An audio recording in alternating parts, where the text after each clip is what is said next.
Тэрнийг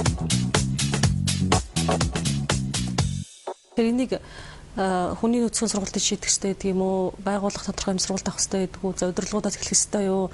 За альсвал хэсэг бүлэг хүмүүсийн үлгэр дуурайлаас эхлэх үү? Нэгэнт ийм нөхцөл байдал үүссэн тохиолдолд одоо юунаас эхлэх вэ? Ер нь бол байгууллагын эрхэм зорилгодод нөгөө дотоод харилцааг айгүй их чухалчлна гэдэг оруулж өгөх хэрэгтэй эрхэм зорилгодоо. Тэгээ эрхэм зорилгод нь зүгээр ингээд нэг юм хий хоосон ийм үг өгүүлбэр тавьчихсан эрхэм зорилго ойлгоогоосоо болоод энэ асуудал ихэнхдээ бий болдог. Тэгэхээр бүх шатны удирдлага байгууллагын бүх шат ерөөсөө тэр байгууллагын дотоод харилцаа бие биенийг хүндлэх ойлгох ярилцах нээлттэй байх энэ юмыг айгүй сайн ойлгоод ухамсарлцсан байгаа нөхцөлд бол тухайн асуудал бол ерөөсөө огт гарахгүй гэж ойлгож болно. Манайд бол харилцаа холбооны операторууд бол энэ дээр бол ерөөсөө харьцангуй асуудал ер нь бол багтаа штэ. Ажилтнуудынхаа арга гэртээ ажилладаг те хүмүүсээс сонсдог, ярьдаг, идэвхжүүлэлтүүдийг маш сайн хийдэг. Урхан компаниудаас гэвэл ухаан удаг төслүүд дээр маш сайн ажилладаг те. Гэт ингээ яриад явчих болно. Тэгтэл яг нөгөө нэг юм одоо зам барилгын ч юм уу эсвэл те бусад одоо үйлдвэрлэл дээр хүмүүсээ одоо юу гэдэг манай хүмүүс боловсрол жоохон таарахын улирлын ажилтаа ч гэдэг юм уу янз бүрийн шалтгаанаар шалтгаалаад хүмүүс рүүгээ чиглэсэн ажиллаа хүмүүс рүүгээ чиглэсэн идэвхжүүлэлтээ зөвхөн хоолоор ч юм уу эсвэл нэг өдөр амраах эсвэл нэг 2000 төгрөг илүү өгөх гэдэг ийм юмар хязгаарлаад байдаг. Яг хүмүүсийнхээ ухамсартай ажиллах, хүмүүсийн сэтгэл зүйтэй ажиллах, хүмүүст урам өгөх гэдэг юм ерөөс огт байдаггүй. Наад зах нь одоо ийм төрлийн байгууллагууд амжилтанд хүрдэг хамгийн тод жишээ нь одоо жишээлбэл бид нар баруун нэг кинонуудаас аягүй хардаг шүү дээ. Өглөө ажилдаа ирэхэд ингээл нөгөө эрчилгээ гэж ярьдаг да манайханд бол гоё ажиллаа гоё ирч хүчтэй лалгалаг ташаал yes мессенжер гээл те орой ажиллаа тарахтаа бие биендээ урам зоригтойгоор үг хэлээл ингээл багийнх нь тэр тим вок нь өөр аягүй өндөр харагдчихдаг шүү дээ те. Яг ийм хэмжээний соёлтой болтлого байгууллага өөрөө төлөвшөх шаардлагатай гэж бас ойлгох болно. Тэгэхээр бол бид энэ дээр бол байгууллагын бүх хэсэг нэгж ерөнхийдөө анхаарлаа хандуулах ёстой. Хийж байгаа бүх ажлын байран дээр их тайван доктортой удаан хугацаанд үргэлжлэх тийм чадварлаг боловсруучныг бий болгох гэдэл ерөнхийдөө энэ ажил маань бас нэг талаасаа бас шууд чиглэж байгаа. Ямака консалтингийн хувьд бас энэ чиглэлээр сургалт хийж байгаа те. Тэгэхээр ер нь сургалт энэ ямар төвшнгөөр яаж явагддаг юм бол? Ер нь бол одоо нөгөө нэвтрүүлгийн хэлжсэн дэх хөдөлмөрийн аюулгүй байдал буюу хабын бол бараг тал нь тэр чигээр сэтгэл зүй байдаг шүү дээ. Өглөө болгон одоо жишээлбэл аюулгүй байдлынхаа хангаад гаргах тэр хариуцлага тийм юмнуудыг бол суурхаад. Тэгэхээр бид нар бол түрүүн хэлсэн багнуур ургаан бүтээмжийн төслөөр бид нар эрүүл урхаачин хөтөлбөрөөр ахуулаад тийм олон төрлийн одоо юу гэдгийг гологдол гаргах гэдэг хөтөлбөрүүдээр ажиллаж исэн. Ухаан удгийн төслүүдээр бас хэд хэдэн хэсэгтээр ажиллаж исэн. Эмнэлгийн байгууллагууд дээр, хувийн эмнэлгийн байгууллагууд дээр ихэвчлэн хувийн байгууллагууд дээр бид нар яг энэ чиглэлээр ихэвчлэн сургалт зөвлөгөө тий чиглүүлэх ажлуудыг өгдөг. Магадгүй нөгөө төрийн байгууллага дээр бас ажлынхаа онцлогоос шалтгаалаад нөгөө системтэй хийх гэхээр бас шинжлэх хөдөлгөөн аягүй ихтэй бас улс төрийн төсөл байдал нь бас тийм доктортой биш гэдэг янз бүрийн шалтгаанаас бас харьцангуй богино хугацаанд ерөнхийдөө бол явагддаг.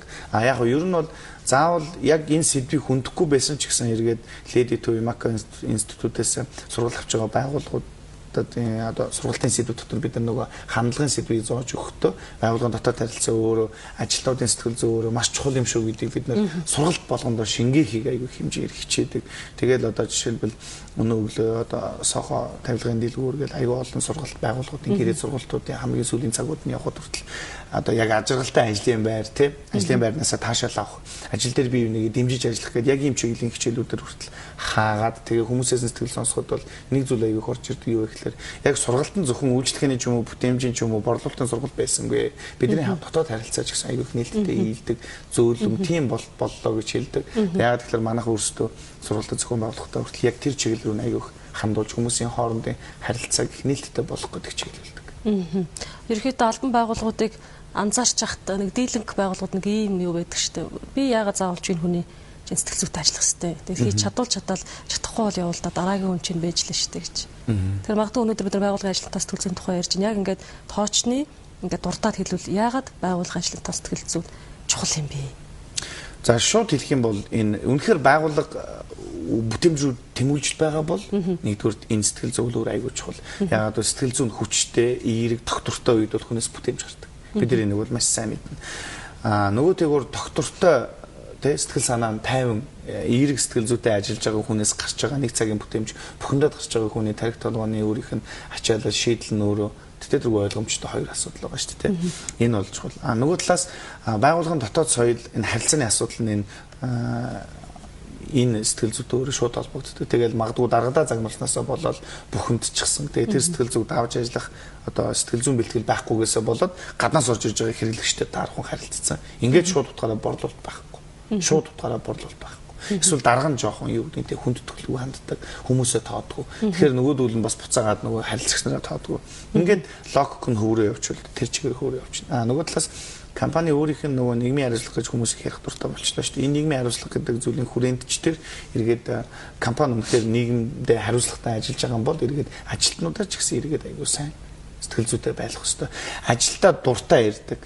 Тэ ажиллаа дуртай байдаг ийм хүмүүсийг бий болгоно гэдэг бол наад захын зүгээр ямар ч байгууллагын хүсэн мөрөөддөг зүйл шүү дээ. Тэгээ энэ хүсэн мөрөөддөг зүйлээ ерөөсөө огт хийхгүйгээр тэ хувийн айн бийц, хувийн бухимдал эсвэл ерөөсөө тэр том глобал ажил гэж ерөнхийдөө цагаа гаргачаад эсвэл нэг хүний нөөц ч юм эсвэл бүтээмжийн багт нь энэ юм хариуцуулчаад ерөөсөө бусдад нь ерөөсөө анхаарал хандуулдаггүй. Ихэвчлэн процесс юм өдөр тутмын үйл ажиллагаанд их дарлуулсан юм эсвэл гүйцэтгэлдээ шахаж чадахгүйгээсээ болоод өдөр тутмын ажилд аяг их нохлуулдаг. Гэтэл яг үнэндээ хүнтэй ажиллах гэдэг энэ хэсэг бол баг бүхлээрээ орхигдож байгаа юм сэдв байна. Байгууллагын тос сэтгэл зүгөө тэгэхээр нэгдүгürt аз жаргалтай ажлын байр бий болох үүгээрээ дамжуулаад бүтээмжээ маш өндөрөөр бий болох хүний нөөц харьцангуй доктортой байхаа гэж. Тэгэхээр аз жаргалтай ажлын байрны гоё тийм бодит гоё жишээ байна. Ер нь нэг ийм л юм байдаг юм да гэж. Одоо манад бол аягүй олон компани дээрээс бол жишээ авч болно шүү дээ. Тэгэл одоо жишээлбэл наад зах нь ингээл байгууллагын соёл сайтай газар өрөөнд нь ажиллаж байгаа 5-6 хүний зүгээр царайг нь хараад компьютер дээр ажиллаж байгаа хурд те. Тэгэл хүмүүсийн хооронд нь бие биедээ хэлж байгаа үг тэг өгүүлбэрийнх нь бүтэц за тэгээд бие авч байлаа харахад ажилдаа аягүй дуртай. Тэг анзаардаг бүр илт мэдэгддэг шүү дээ. Ажилдаа аягүй дуртай. Тэгэл бие биерээ аягүй гоё багаар ажиллаад тэг аягүй гоё синергетик тийм бүр үнэртэй бүр мэдрэгддэг. Эсрэгээрээ зарим газар орохоор бүгд нуруугаа харуулаа суудсан. Байн цаг руугаа харал нэг хуруугаа гэлс хийгээл бүртгүүлчих санаатай тэг. Тэгэл эсвэл нөгөө хийж байгаа ажилдаа амар уурдаж бухимддаж хийдэг те нөгөө цагийн ачааллаа даадаг ч юм ийм зүйл байгаад байдаг. Тэгээд одоо чинь урт цагаар ажиллаа гэд хүн бол мэдээж физиологийн хувьд ядарсан ч гэсэн тэр дунд нь идэвхжүүлэлт нь хэрвээ сайн байгаа бол урт цагаар ажилласан ч гэсэн хүн өөрийнхөө харилцаа үйлчлэгээний чанарыг жишээлбэл хадгалж чаддаг гэдгийг одоо Mobicom-ийн VIP үйлчлэгээнийхэн те Skytel-ийн VIP үйлчлэгээнийхэн хүртэл те харуулж чаддаг те. Гэтэл ерөөсөө зүгээр л 8 цагаар нь тооцоод үзэхэд тэр хооронд маш их бухимдалтай гардаг. Тийм хүмүүс байдаг. Тэр яг хүн болгоны сэтгэл зүйн болон тэр стрессийг даван туулах чадвар нь өөр ялгаатай байж болно. Гэхдээ нөгөө байгууллагын тийшээ чиглэсэн арга хэмжээс огт авахгүй ийм байгаа даа. Гэтэл өнөөдөр зарим одоо жишээлбэл energy resource ч юм эсвэл ухаан удгийн төслөөр очиход зөвхөн ажилтнуудын хоолнд яаж ач холбогдол өгч те тэр хоолн дээр нь яаж эрүүл ахуйг ингэж те хангахын төлөө тэр хүн болгоны хичээл яаж зүтгэж байгааг ажилтнууд нь хүртэл хараад аюу happy надад өгч байгаа хоолн дээр зүгээр нэг юм пад гээл нэг юм аялаад хийцэн биш те тэнд яаж цэвэрлэж яаж давтаж байгааг нь харах учраас нөгөөдөл нь хүртэлтэй эргээд нөгөө галтгооны хэсэг аягүй хүндэлж тэр хоолныхаа одоо юу гэдгийг эд сонсон зүйлийг хураахт аягүй дуртай тий хоорондоо аягүй гоё өглөө 5 цагаас цай өгч явахдаа бие биетэйгээ яаж харилцаж байгаад энэ үеуд нь аягүй өөр.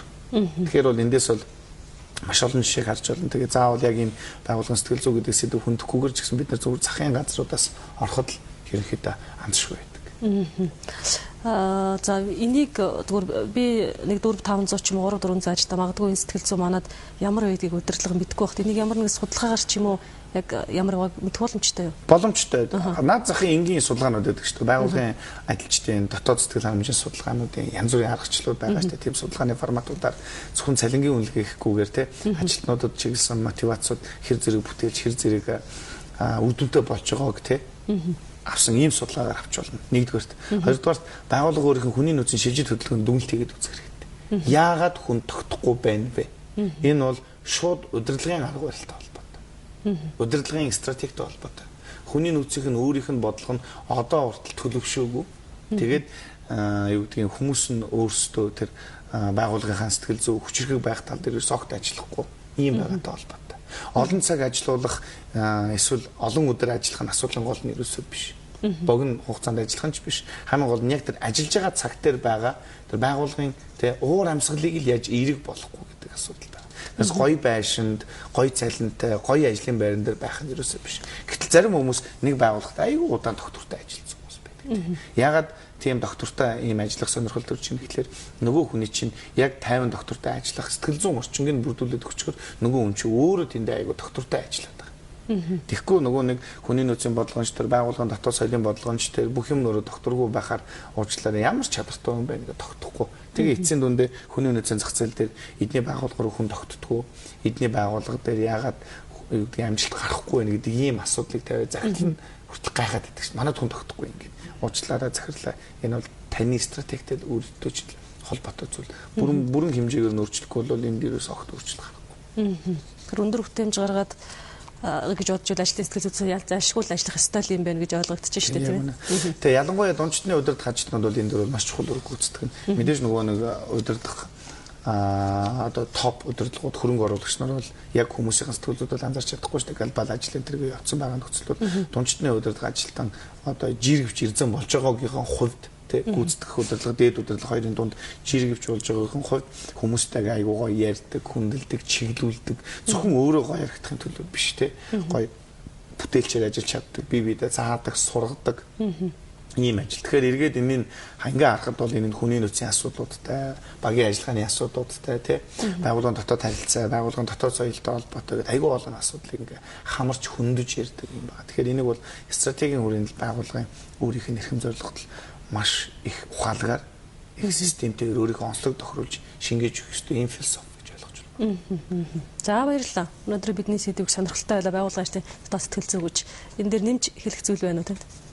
За 2014 онд бол байгууллагын хүний нөөцийн одоо дэлхийн нийтээр хүний нөөцийн бодлогод бол маш томоохон өөрчлөлтүүд орж эхэлж байна. Тэгээ мэдээж ямар ч байгууллагад хүний нөөцийн хувьд доктортой байхыг хүсдэг. Гэтэл энэ доктортой байдлыг бий болгохын тулд зөвхөн цалин нийгмийн асуудал нь чухал биш ээ. Сэтгэл зүйн асуудал нь өөр аягүй чухал юм а гэдэг байгууллага болгон бас ухамсарлаасаа ийшээ чиглэсэн одоо тэр хөдөлмөрийн аюулгүй байдлаа хамгаалахад ч байсан те эргээд хүмүүсийн сэтгэл зүйг 50 доктортой байлгах гэдэг бас чиглэсэн ажлуудыг хийгээсэ дарга удирдлагууд нь байгууллагын философитой ажилтнууд руу чиглэсэн ажлуудыг өөрийнхөө үнд зүйлсийг болгосоо л гэж ерөнхийдөө хүсэж байна да. За баярлалаа таны ажилд амжилт хүсье. Ажил эрхлүүлэг бизнесмен бизнес леди болонгаар бид өнөөдөр байгууллагын ажилтны дотоод сэтгэл зүйн тухай ярилцлаа.